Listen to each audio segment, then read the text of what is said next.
Behind locked mansion doors, he was a ruthless predator. He turned a global empire into a grotesque chemical-fueled prison, allegedly using money, starvation, and heavy sedatives to break down vulnerable girls. They were stripped of their identities, chemically paralyzed, and forced into degrading submission to service his decaying body. Yet by day, this exact same man smiled on television in a silk robe, worshipped worldwide as a sophisticated pioneer of sexual freedom. This is the disgusting truth Hugh Hefner spent his life hiding.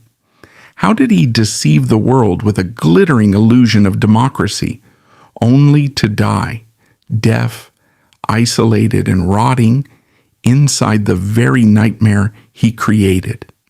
The foundation of this illusion was laid in the sterile, anxious soil of mid-century America. The early 1950s was a time of profound global instability.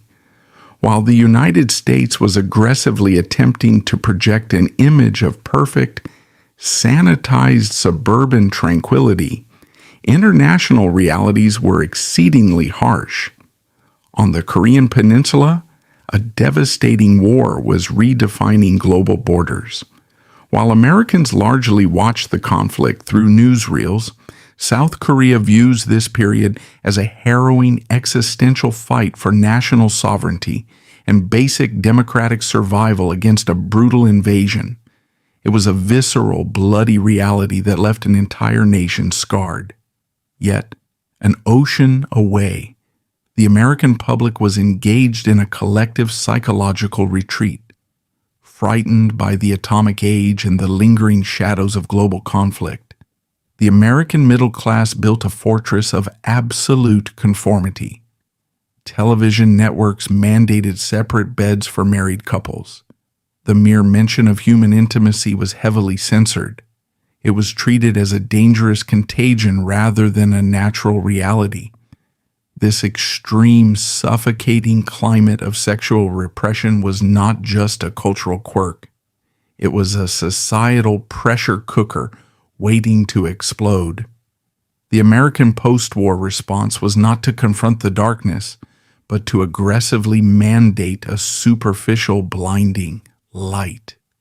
Waiting in the shadows of Chicago was a young man uniquely equipped to turn that collective repression into a billion-dollar empire. Born in 1926 to Grace and Glenn Hefner, Hugh grew up in a devoutly conservative, profoundly austere Methodist household. Many biographers and psychological profiles point to this very home as the birthplace of his fatal weakness. His parents were emotionally distant. Physical affection was reportedly almost entirely absent from his childhood. He was a boy starving for validation in a home that viewed earthly pleasure as a sin.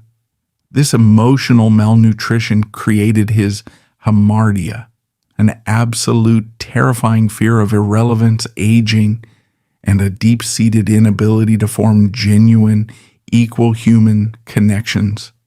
He did not grow up to love women. He grew up to need them as mirrors to reflect his own manufactured grandiosity. The physical manifestations of his psychological state began early and are crucial to understanding his later life. Feeling inadequate and powerless in the unpredictable real world, a teenage Hefner retreated into the physical isolation of his bedroom. There, he created a sprawling, highly detailed autobiographical comic strip. He drew himself as the undisputed star. He became the center of a universe where he controlled the narratives, the dialogue, and the actions of every single character around him. He built a safe two-dimensional world because the three-dimensional world was too frightening to navigate. And that very habit will come back to ruin him later. By 1953, he decided to sell this two-dimensional fantasy to the repressed American public. He launched his famous magazine from his kitchen table. The story of that first issue is often told as a triumph of the American entrepreneurial spirit. However, it is actually the first glaring example of the dramatic contradiction between what he intended and how the public perceived it. Before it was even born, the empire almost collapsed. The initial title he chose for his publication was Stag Party. He had the logo drawn, the layout set, and the promotional materials ready.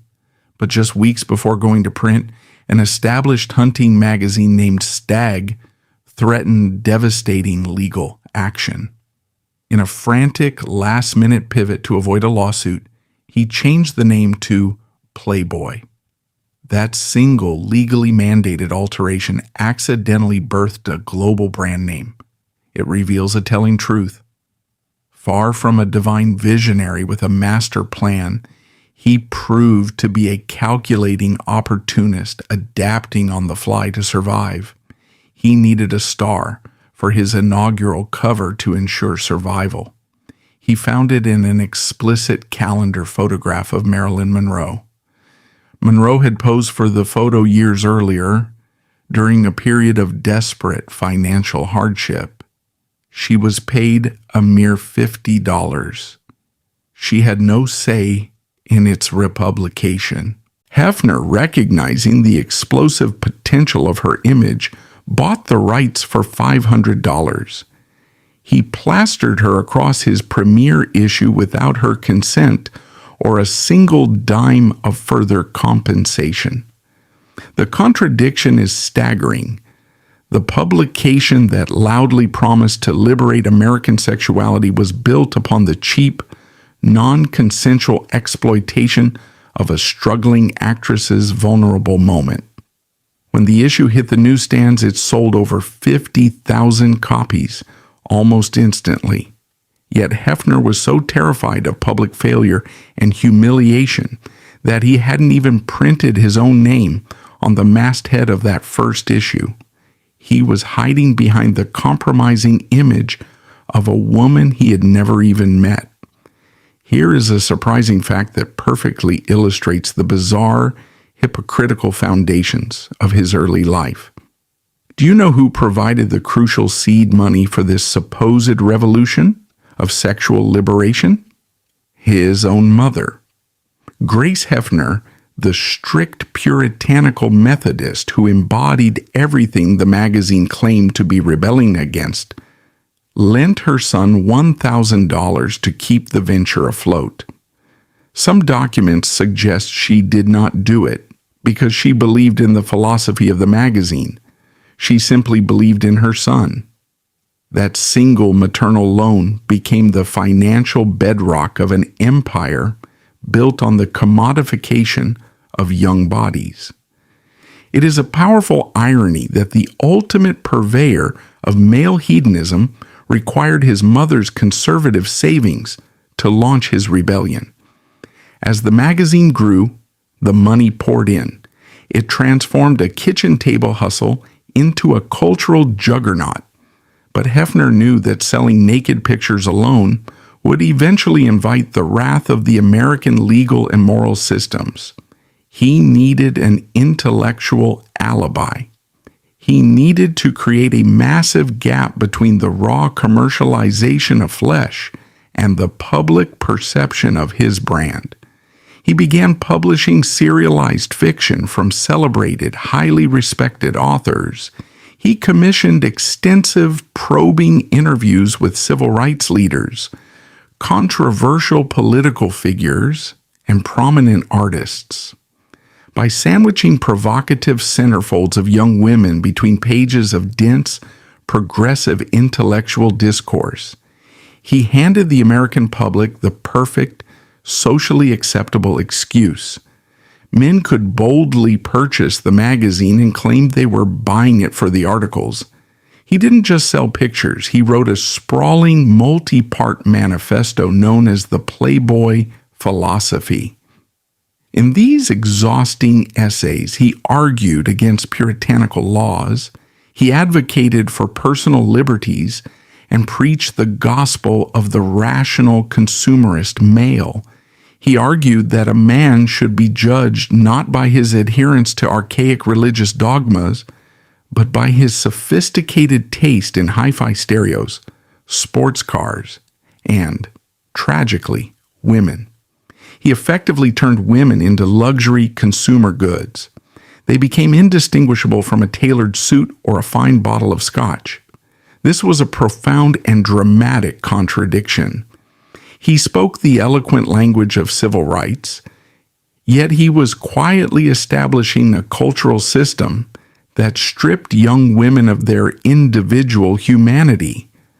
They were reduced to interchangeable accessories for the modern bachelor.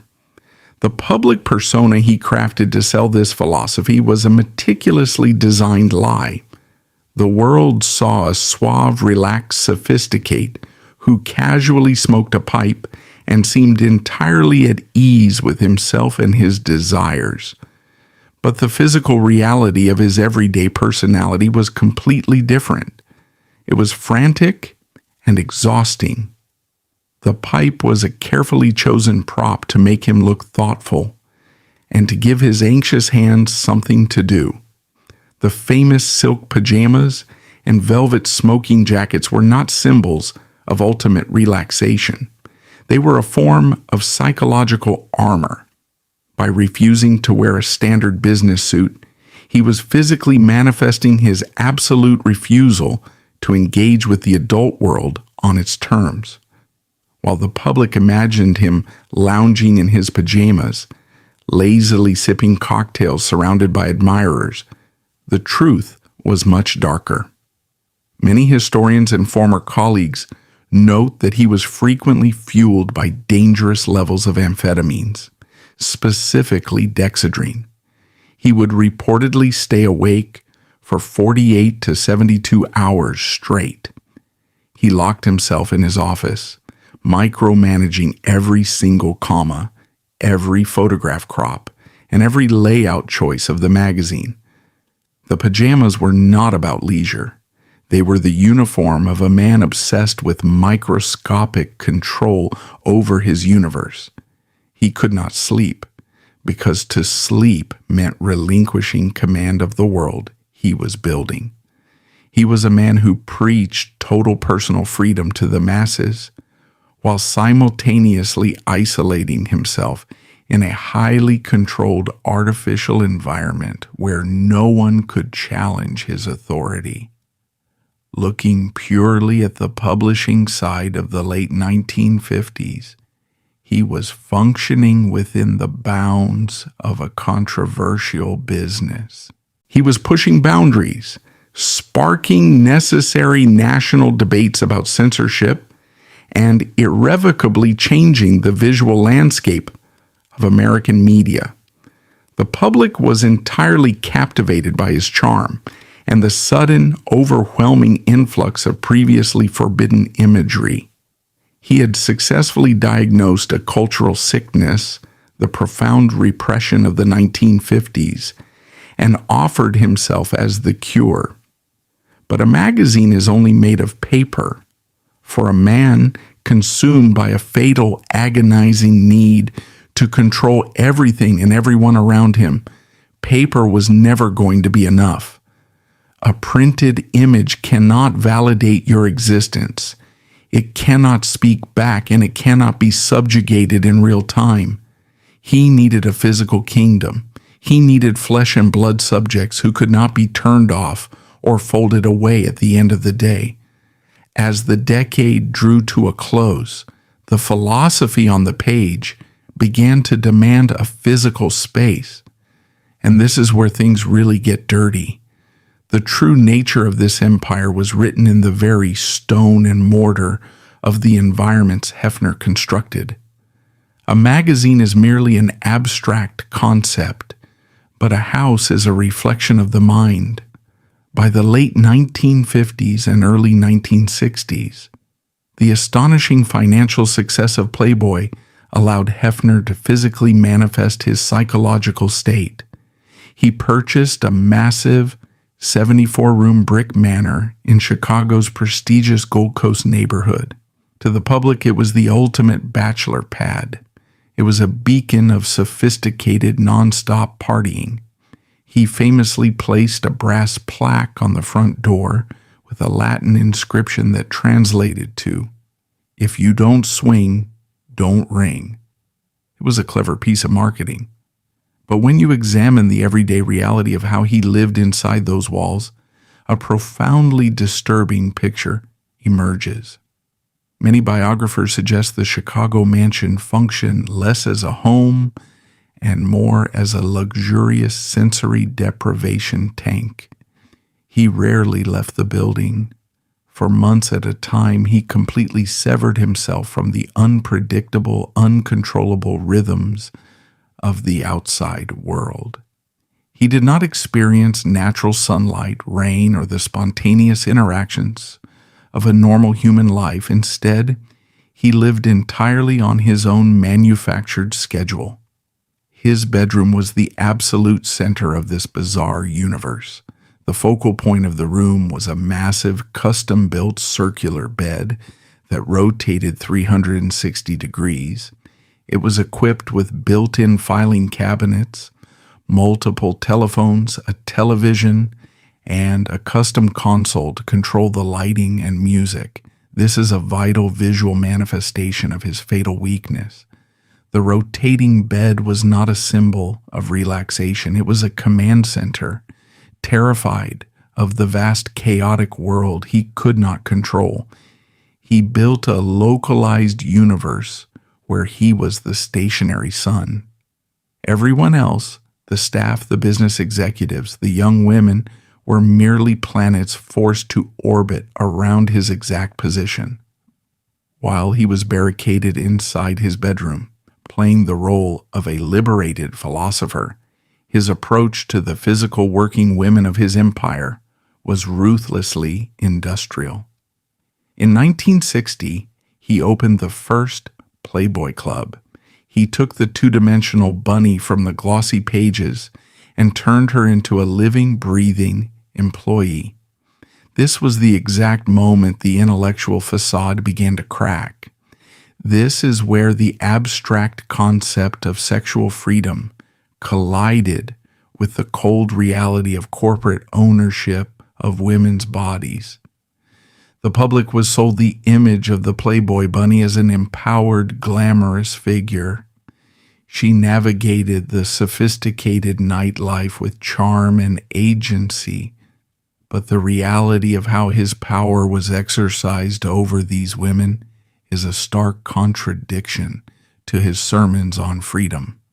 The management of the bunnies was governed by a strict, highly detailed, 44-page corporate rule book known as the Bunny Manual. It was a master class in behavioral control and physical policing. The manual dictated everything from the exact shade of lipstick a woman was allowed to wear to the precise, standardized phrases she was required to use when addressing customers. The physical demands were excruciating. The women were forced to wear corsets so tight they often suffered from bruised ribs and restricted breathing, to serve drinks to the male clientele without inadvertently revealing too much or looking ungraceful in their restrictive uniforms. They were trained to perform a highly specific maneuver. It was called the bunny dip. It required them to arch their backs rigidly and bend backwards at the knees. It was a highly unnatural and physically punishing posture to maintain over an 8-hour shift. Furthermore, they were subjected to draconian weigh-ins. If a woman gained even a single pound over her designated corporate-approved weight, she faced severe demerits, docked pay, or immediate suspension. Rather than liberating the female body, this system enacted a total corporate colonization over it. He was applying the merciless quality control standards of an automotive assembly line to living, breathing young women. This glaring hypocrisy, preaching liberty on the page while practicing strict authoritarianism in his clubs, was entirely lost on a public eager for entertainment. But as the 1960s progressed, the cultural ground outside Hefner's heavily curtained windows began to shift violently. The real world was convulsing with genuine revolutions. The civil rights movement, the massive anti-war protests, and most threateningly to his empire, the furious rise of second-wave feminism. Women were marching in the streets demanding equal pay, reproductive rights, and an end to domestic subjugation. Suddenly, Hefner's carefully constructed 1950s-style bachelor paradise risked looking archaic. A world where women were silent, smiling accessories serving drinks in corsets was becoming out of touch and deeply offensive to a new generation. This cultural shift directly triggered his hamartia. The absolute paralyzing dread of irrelevance flared up. He was terrified that history was going to leave him behind. He feared it would paint him not as a revolutionary, but as a reactionary old man. He attempted to pivot, launching television shows like Playboy After Dark to prove he was still aligned with the youthful counterculture. But the underlying anxiety was mounting. Chicago was too cold. The political climate was becoming too hostile. He realized he needed a grander, more impenetrable stage to maintain the illusion of his supreme relevance. The kingdom needed to move, but the shadows inside the kingdom were about to grow much longer. The fragile illusion of a voluntary, happy community was about to shatter. In 1971, the dark undercurrents of his operation breached the surface. Hugh Hefner packed up his operation and moved his primary residence to Los Angeles, California. He purchased a sprawling 5.5-acre estate in the ultra-exclusive neighborhood of Holmby Hills for over $1 million. It was a staggering, record-breaking sum for a private home at the time. This became Mansion West. The public relations machine immediately went to work. They sold the property to the world as the ultimate adult theme park. It was pitched as an endless summer camp of liberated pleasure. It featured a private zoo license, exotic birds roaming the lawns, tennis courts, and the infamous customized swimming pool designed with an artificial cave network known as the Grotto. But when you strip away the party lights and look purely at the architecture of the property, the visual is chilling. Many architectural critics and historians have pointed out a glaring psychological tell. Hefner did not buy a modern, glass-walled, open-concept California home that embraced the surrounding environment. He bought a massive, imposing Tudor Gothic manor originally designed in the 1920s. It was constructed with heavy, dark stone, intricate woodwork, and leaded glass windows. It was surrounded by towering, unscalable walls and heavy iron gates, guarded by a private security force.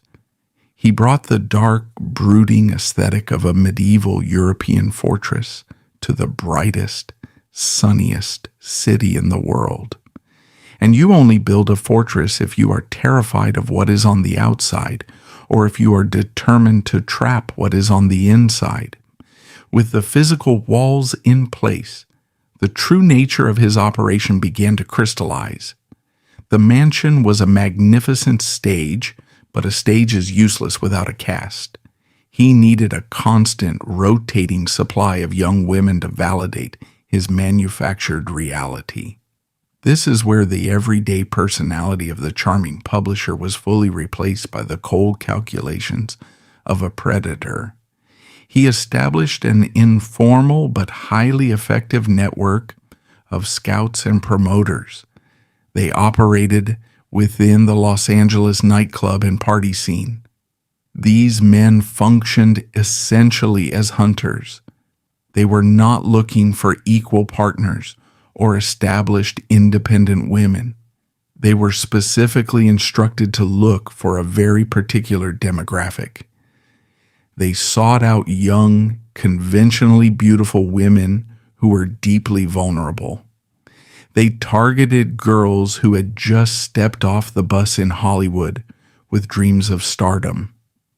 They looked for girls who were struggling to pay rent, or girls who were emotionally estranged from their families back in the Midwest. The contradiction here is sickening, and it is a direct answer to our rubric regarding how power is exercised. Hefner publicly claimed his empire was a celebration of the strong, sexually liberated woman. But in practice, his recruitment system actively targeted those who lacked a financial or emotional safety net. Because a woman with no other options is vastly easier to control. Once a young woman was identified and invited past the heavy iron gates of Mansion West, she entered a highly sophisticated pipeline of psychological conditioning. The grooming process was a masterclass in disorientation. She would immediately be plunged into an environment of overwhelming, intoxicating luxury. There was free 5-star food available 24 hours a day. There were private screenings of unreleased Hollywood films. There was the constant dizzying presence of A-list celebrities, politicians, and famous athletes lounging by the pool. To a struggling 19-year-old girl, the outside world of unpaid bills, dingy apartments, and difficult auditions suddenly felt gray and punishing. The mansion, by contrast, felt like an endless golden sunset. Hefner would then position himself not as an aggressive boss, but as a soft-spoken, benevolent, paternal figure. He would listen to their problems. He would offer to pay off their minor debts. He would suggest that a pictorial in his magazine could instantly launch their acting careers. This is the most dangerous and effective kind of psychological trap. A cage does not look like a cage when the bars are painted with gold and the warden is gently paying off your credit card debt. He deliberately fostered a dynamic of absolute financial and emotional dependency. He wanted them to believe that everything good in their lives, every opportunity, every meal, and every moment of safety emanated solely from him. To maintain his shield against his own aging, he required total, unwavering devotion. It was not enough for these women to simply attend his parties. They had to be consumed by his brand. A rigid, unspoken hierarchy was established among the women on the property.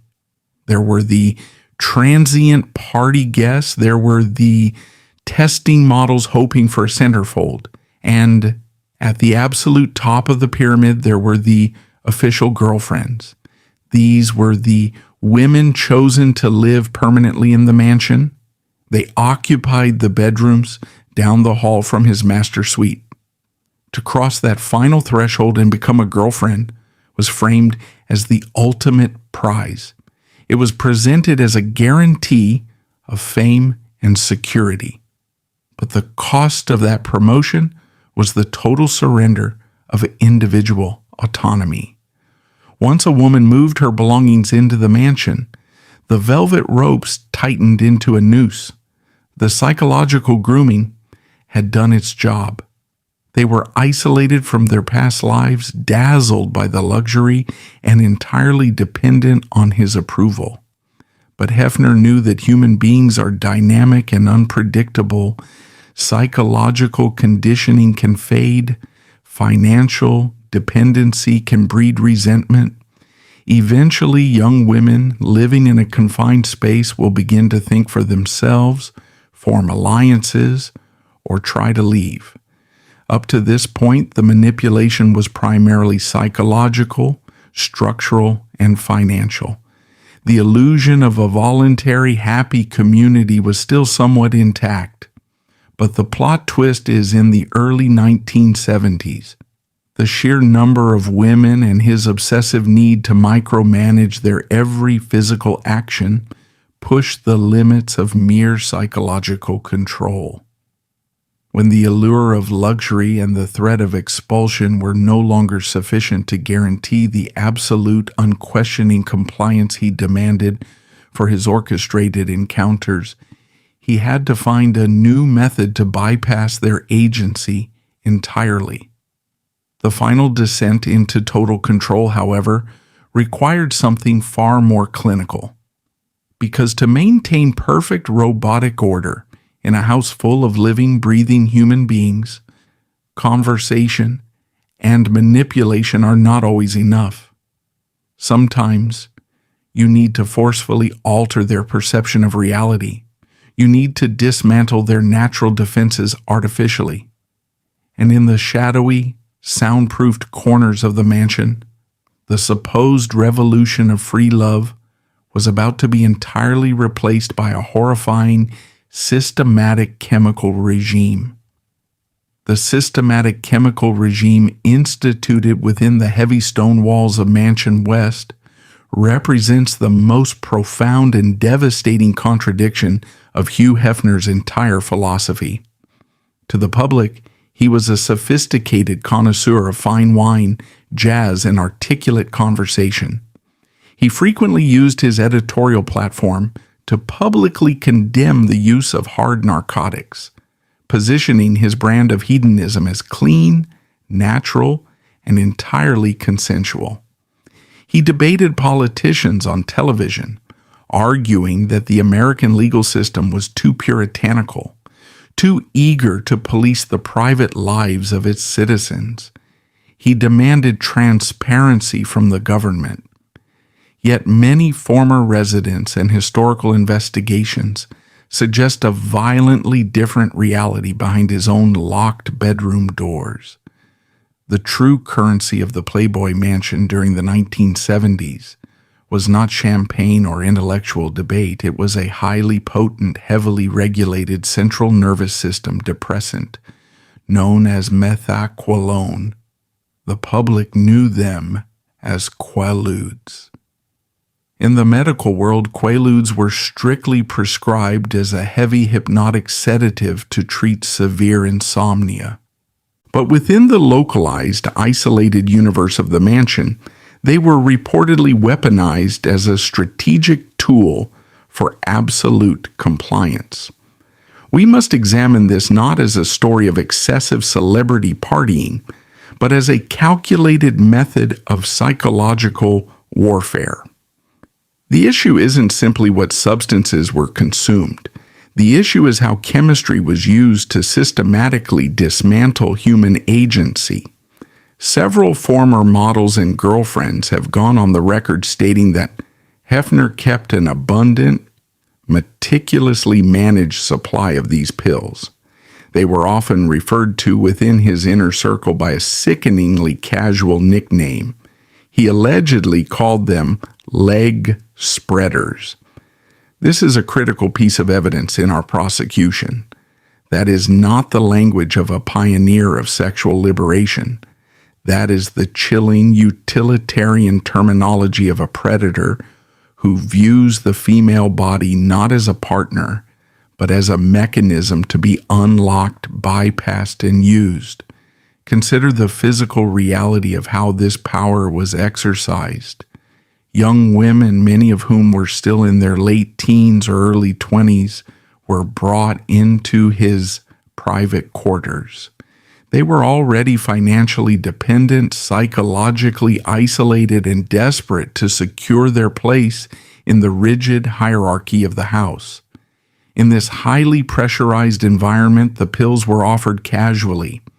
They were framed as a harmless way to relax, to lower their inhibitions, and to fully participate in the exclusive lifestyle.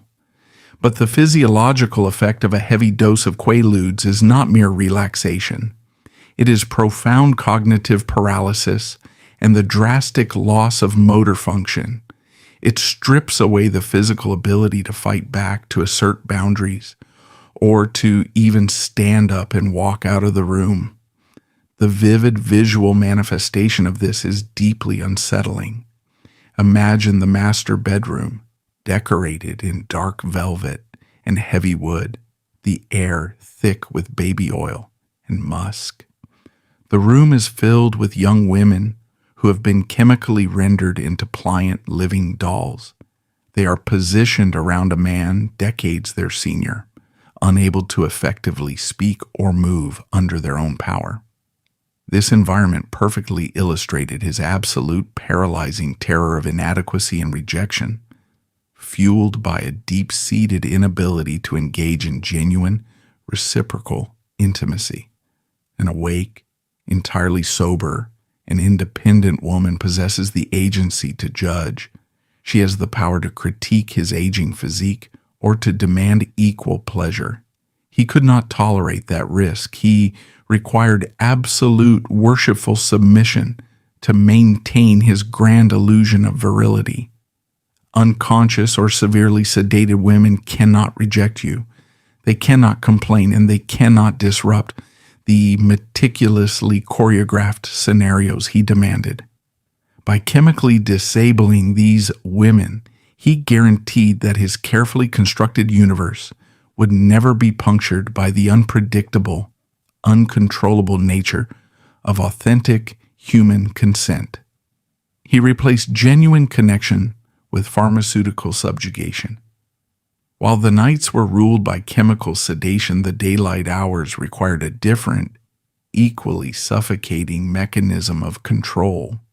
The outside world looked at the sprawling grounds of Mansion West with its exotic zoo, tennis courts, and lavish buffets, and saw a paradise of boundless female agency.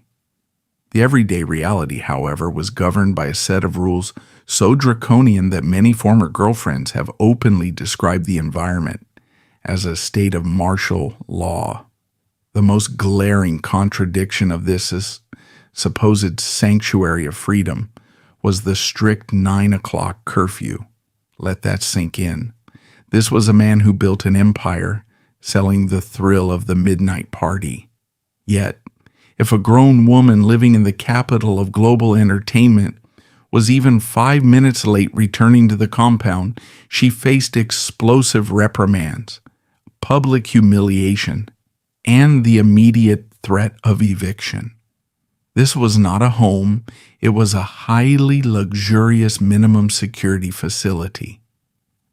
The women were actively discouraged from leaving the property without permission. They were strictly forbidden from holding outside employment or developing independent careers in the film or fashion industries unless it was directly brokered and controlled by the Playboy corporate machine. Instead of earning a salary that would allow them to build a safety net, they were rendered entirely financially dependent on a weekly cash allowance. This allowance, usually around $1,000, was reportedly handed out in crisp, pristine bills directly from Hefner or his closest associates. This is a powerful comparison that immediately clarifies the dynamic. It was not a paycheck recognizing their labor. It was an emotional leash. Just as an authoritarian parent uses pocket money to control a rebellious teenager, Hefner used this cash to enforce total obedience. If a woman argued with him, if she gained weight, or if she expressed a desire to visit her family back home in the Midwest, the allowance could be instantly withheld. He would leave her trapped in a sprawling mansion without the basic funds to buy a plane ticket, rent an apartment, or even buy her own groceries. The psychological prison he constructed extended far beyond their schedules and their wallets. It reached into the very molecular structure of their physical identities. Hefner's obsession with control demanded absolute uniformity. He did not merely want to surround himself with beautiful women, he required them to look almost exactly identical. The mansion operated as a bizarre, relentless factory of physical assimilation. Natural brunettes or redheads who moved into the house were subjected to immense pressure, which many describe as a mandatory requirement to bleach their hair platinum blonde. But the eradication of their natural features did not stop at the salon.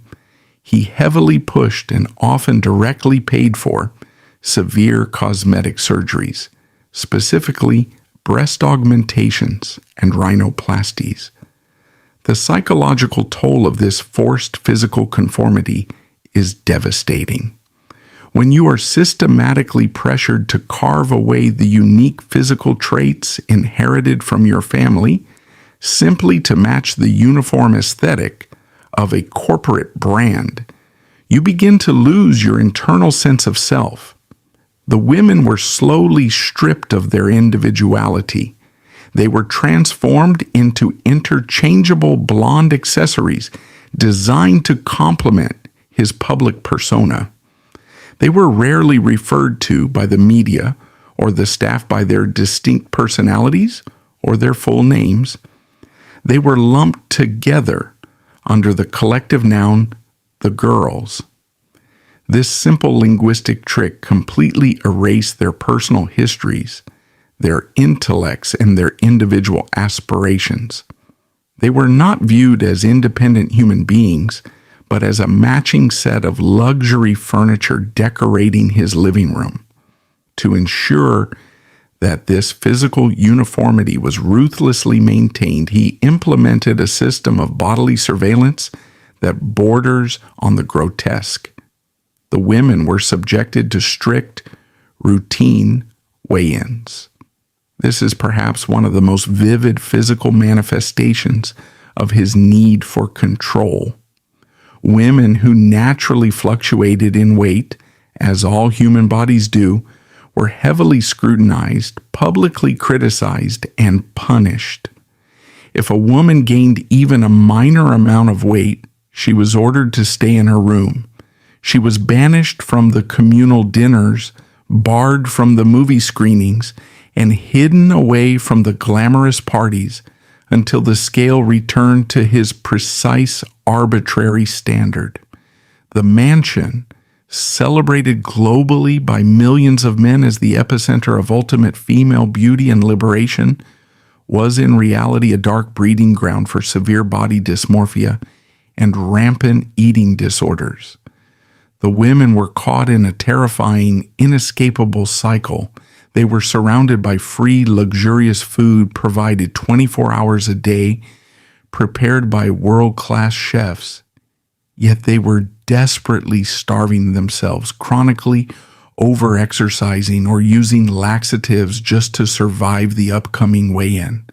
Furthermore, he deliberately cultivated a toxic atmosphere of paranoia and vicious jealousy among the women.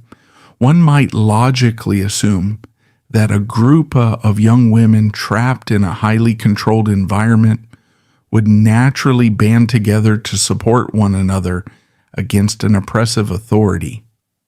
Hefner specifically designed the psychological architecture of the house to prevent this exact scenario. He employed classic textbook divide and conquer tactics. He would intentionally praise one woman's recent weight loss or her new cosmetic surgery in front of the others to spark instant insecurity. He would pit them against each other, forcing them to constantly compete for the fleeting scraps of his attention, the slightly larger bedroom down the hall, or the coveted centerfold spot in the magazine. This orchestrated infighting was a brilliant, highly sinister control mechanism. If the women were physically exhausted from starving themselves, chemically sedated at night, and constantly viewing each other as mortal enemies, they would never have the emotional bandwidth or the collective solidarity required to turn around and challenge the man who was actually holding the keys to their cage.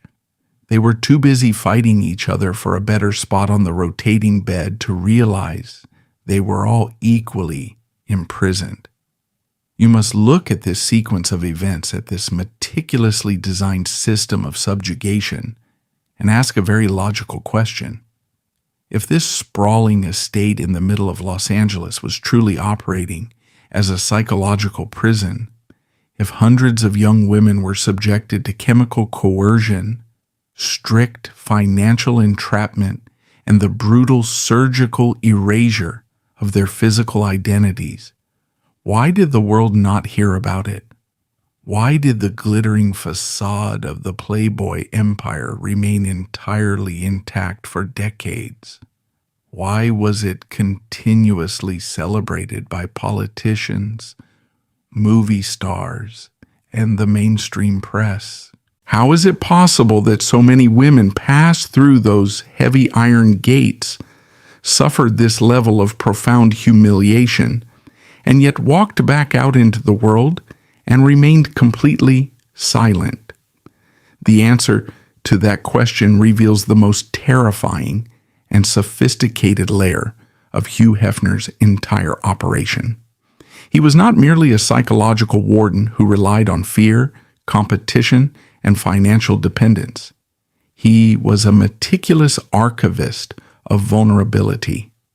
Hugh Hefner possessed a cold, calculating understanding of human nature. He knew the haze of the sedatives would eventually wear off. A woman might return to her senses, pack her bags, and decide to expose the horrifying reality of what was happening behind the heavy iron gates. To prevent this inevitable threat, the supposed haven of sexual liberation deployed its ultimate weapon. He turned the very technology that built his publishing empire into a mechanized, inescapable machine of extortion.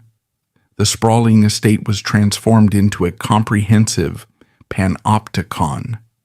Many former residents, security staff, and exhaustive historical investigations have revealed that the mansion was extensively wired with hidden surveillance equipment. Secret camera lenses were reportedly installed behind two-way mirrors in the guest bedrooms. They were cleverly concealed within the ornate woodwork of the public areas and positioned strategically throughout the dark, labyrinthine tunnels of the infamous underwater grotto. It was not merely visual surveillance, it was a comprehensive system of audio interception. Former security personnel have suggested that phone lines within the house were routinely tapped and monitored from a central control room. If a young woman feeling profoundly isolated and frightened in the middle of the night tried to call her family to ask for help, that desperate conversation was allegedly recorded and logged. This is the physical manifestation of his fatal weakness in its most toxic, dangerous form. His paralyzing terror of losing control drove him to eradicate the very concept of privacy for anyone living under his roof. The dramatic contradiction here is almost too massive to comprehend. To the American public, Hugh Hefner was the loudest, most aggressive defender of civil liberties. He funded massive legal battles to protect the privacy of ordinary citizens from government intrusion. He argued passionately on television that what consenting adults choose to do in their own bedrooms is nobody's business. Yet inside his own heavily fortified home, he was operating a privatized intelligence agency. He systematically stripped vulnerable women of their fundamental right to privacy during their most intimate, chemically compromised moments. This was not an eccentric man innocently documenting his life. He was ruthlessly stockpiling leverage. Imagine the absolute crushing power this provided. If a former girlfriend managed to physically leave the compound and approached a publisher to write a truthful book about her experiences, the Playboy corporate legal machine did not even have to negotiate. They merely had to remind her of the thousands of hours of tape securely stored in the mansion's vaults. These were tapes that showed her heavily sedated, unable to consent, participating in highly orchestrated, degrading acts directed by Hefner himself. To a young woman trying to rebuild her life in the 1970s or 80s, the quiet threat of those tapes being leaked to the tabloid press was a fate worse than physical violence. It would annihilate her reputation and render her unemployable. The hidden cameras were the invisible bars of the cage. They ensured that even when a woman physically walked out of the front gates, she remained a psychological hostage to the brand forever. When you subject human beings to this level of sustained psychological terror, the human mind eventually shatters. The system he built was a highly efficient machine that consumed naive youth and produced profound, inescapable trauma. At this point, we must look directly at the moral debt this man accumulated. I call it grotesque because Hugh Hefner built an empire of manufactured joy upon a hidden foundation of real, undeniable human destruction. And the evidence of this grotesque reality is not merely anecdotal. It is written in tragedy. Let us examine the heartbreaking case of Paige Young. She was celebrated as the Playmate of the Month in November 1968. To the readers, she was a flawless, two-dimensional fantasy. But in reality, she was a vibrant, intelligent young woman searching for a legitimate career in the entertainment industry.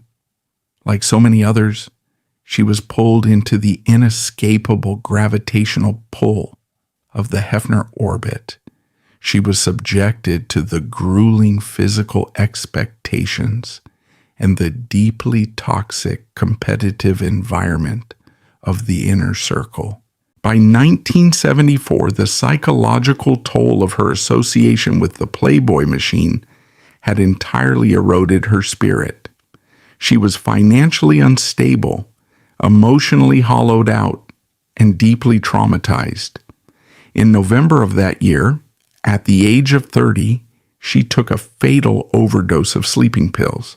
But it is what she left behind that serves as the most damning indictment of this entire era. Her tragic end serves as a damning indictment of this entire era.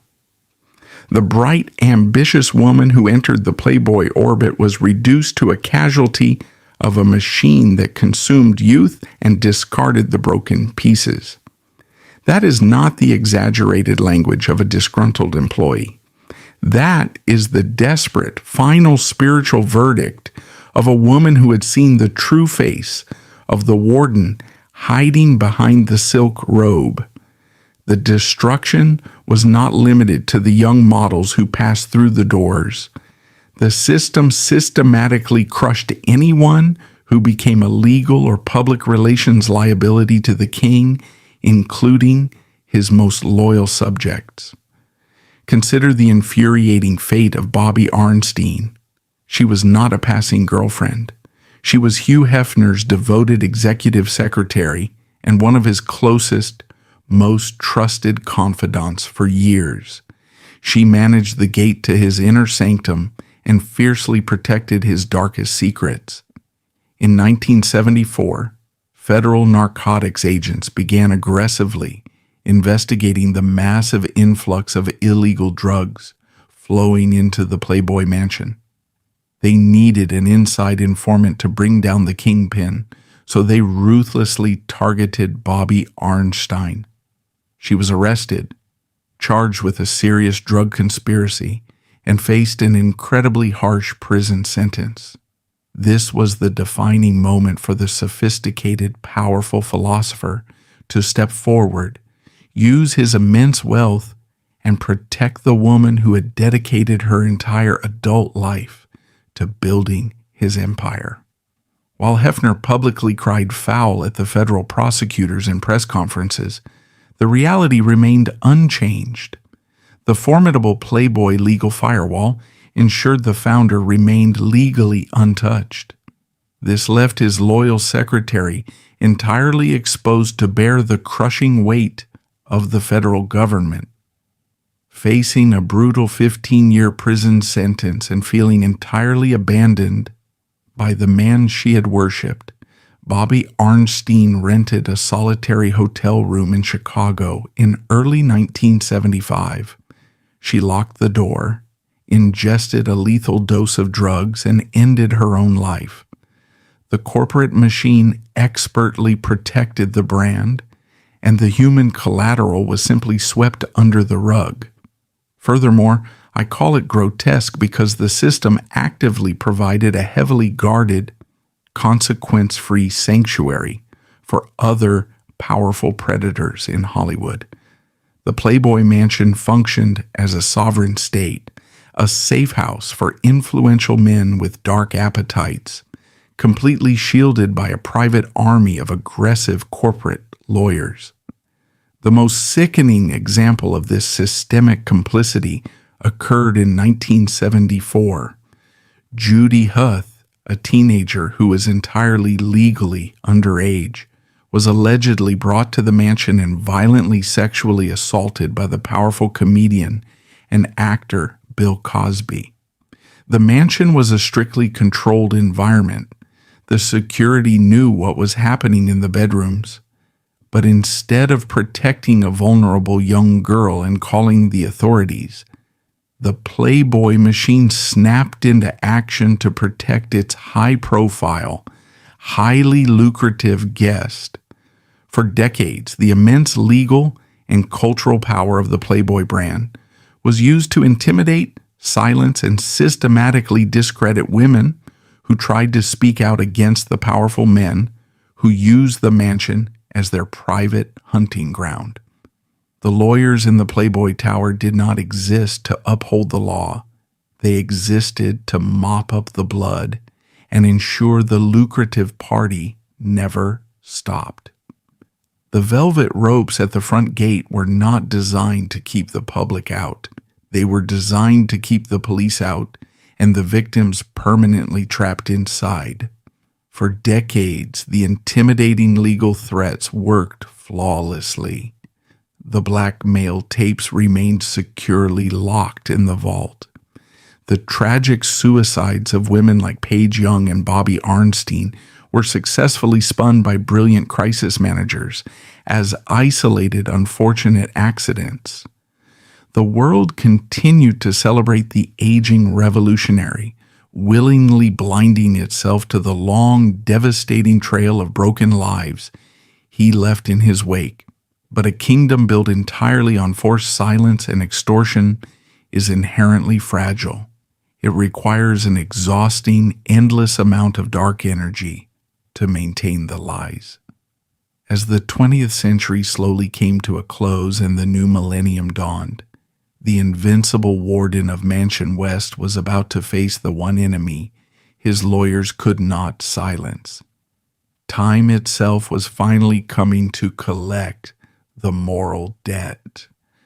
As the new century began, the cultural landscape that had once elevated him shifted dramatically. The internet had democratized and fundamentally altered the adult entertainment industry, rendering the printed magazine increasingly obsolete. A younger, more cynical public was no longer buying the glossy illusion. Yet his fatal weakness, that paralyzing terror of irrelevance, forced him into one final desperate act of public manipulation. He orchestrated what many cultural historians argue is one of the most successful and disturbing media gaslighting campaigns of the modern era. He invited reality television cameras past the heavy iron gates. The resulting television show presented a heavily sanitized, bubbly, and deceptively innocent version of life inside Mansion West. The public was shown 3 smiling blonde girlfriends half his age, engaging in staged, light-hearted domestic comedy with a quirky, soft-spoken grandfather figure. This is the ultimate dramatic contradiction.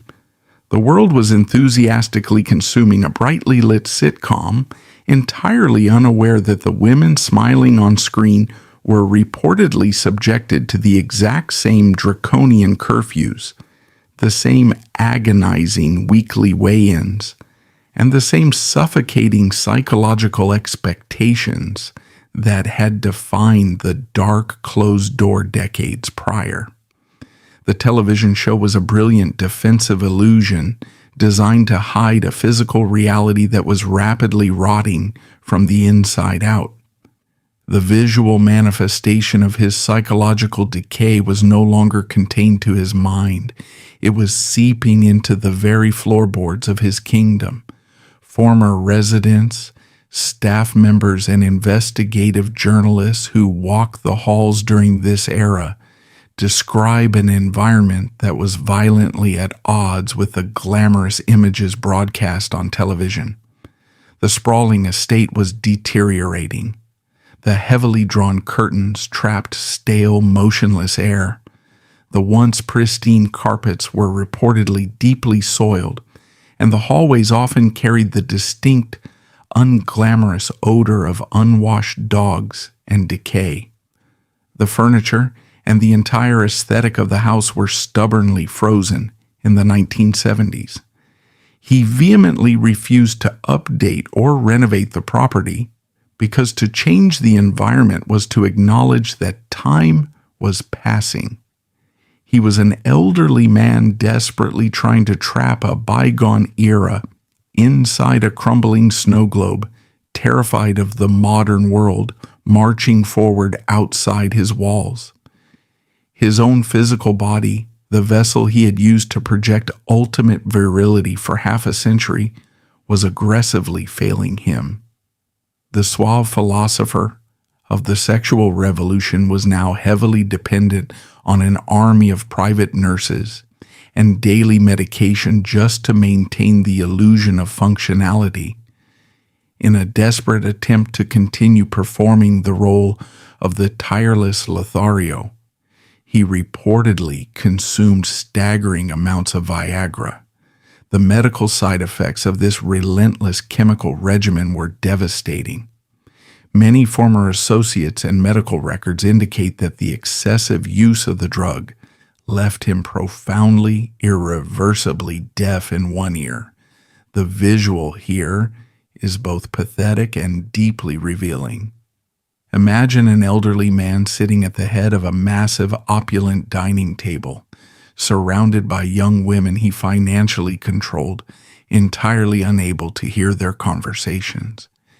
He would sit in silence, nodding vacantly at a world that had completely left him behind. He was stubbornly gripping the armrests of a throne that was rapidly turning to dust. The aging warden could no longer command the room with his charm. He relied entirely on the crushing weight of his wealth and the ever-present threat of his legal team to enforce compliance. The mansion was not a paradise of prolonged youth. It was a deeply clinical environment where genuine human connection was entirely absent. Finally, the illusion simply ran out of breath. The man who had spent his entire adult life frantically running from mortality was ultimately forced to surrender to it. In the autumn of 2017, at the age of 91, Hugh Hefner's carefully constructed universe collapsed for the last time. His death certificate recorded a sterile clinical end. Cardiac arrest heavily complicated by a severe bacterial infection. He died in the twilight of his decaying fortress, surrounded not by genuine love, but by the hollow paid compliance he had enforced for decades. The moment he was gone, the massive legal dam fractured. Non-disclosure agreements dissolved. A tidal wave of suppressed testimonies washed away the mythology as hundreds of women stepped into the light to finally expose the psychological warden. Yet, good history demands an uncomfortable reckoning. A man driven by such profound insecurities could only build a global empire because society offered a complicit audience. We enthusiastically bought the glossy illusion and deliberately looked away from the human cost. He did not invent the objectification of women, he simply industrialized it. His enduring legacy is not a triumph of civil liberties, but a stark moral debt. It remains a chilling reminder of what happens when absolute power is granted to a man terrified of his own shadow. The case against the king of Playboy is now closed, decided by the relentless, unforgiving judgment of history.